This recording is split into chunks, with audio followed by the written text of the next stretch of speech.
ఇప్పుడు మీ ఊర్లో ఏందంటే మేము ఒక చిన్న సర్వే లాగా చేస్తున్నాం. ఇప్పుడు మేకల రమేష్ గారు పోటీ చేస్తున్నారని మాకు తెలిసింది. ఆయనతోని మాట్లాడినాం. ఆయన ఏమన్నాడంటే, "నేను నా చేతనైన కాడికి నేను సపోర్ట్ ఇస్తున్నా ఊరోళ్ళకు. హ్మ్. కొంతమందికి ఇండ్లు గూడా పెట్టించిన" అంటుండు. అవును. ఇప్పుడు ఈ కొత్త గట్టే ఇల్లు అని చెప్పి మేము చూసి ఆగినాం. ఇప్పుడు ఇది ఏంది మీరు సొంతంగా కట్టించుకుంటారా? లేకపోతే ఎట్లమ్మా లేదు ఇది? సార్, ఇందిరమ్మ ఇల్లు వచ్చింది మాకు. అవునా? ఆ! అంటే ఎవరి సహకారం ఎవరు సపోర్ట్ ఇచ్చారు మీకు ఇల్లు రావడానికి? ఇట్లా రమేష్ బావ, ఆ! గఫార్ బావ ఓకే. ఆళ్ళిచ్చిర్రు. ఆహా! ఆళ్ళ సపోర్ట్ ఆళ్ళే చేసిర్రు. అంతేనా? హ్మ్. హ్మ్. అన్న మీ పేరన్నా? నా పేరు సత్యనారాయణ. సత్యనారాయణ అన్న. ఇప్పుడు రమేష్ ఒకవేళ గెలిస్తే ఇప్పుడు ఇల్లు పెట్టించిరని అంటుర్రు గదా మీరు.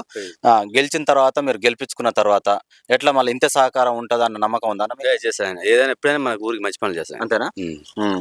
గతంలో ఇప్పుడు అధికారంలో ఉన్నా లేకపోయినా గూడా నేనైతే అందరిలో తిరిగినా, అందరికీ సపోర్ట్ ఇచ్చినా అని చెప్పిండు ఆయన మాకు. ఎట్లా ఉండేనన్న మీతోటి ఇప్పుడు కాదు, ఇప్పుడు రాజకీయం పోటీ అని కాదు. హ్మ్. ఇంతకుముందు కూడా సహకరించి ఏ పని ఉన్నా ఆయన సొంత పని పెట్టి కూడా చేయించాడు. అంతేనా? కొన్ని బ్రిడ్జి వేయించాడు. హ్మ్. ఇక ఆయన కొన్ని సొంత పని పెట్టి చేపిస్తుండే. ఇప్పుడు సర్పంచ్ అయితే కూడా మంచిగా చేస్తాడు ఆయన. అంతేనా? ఆ.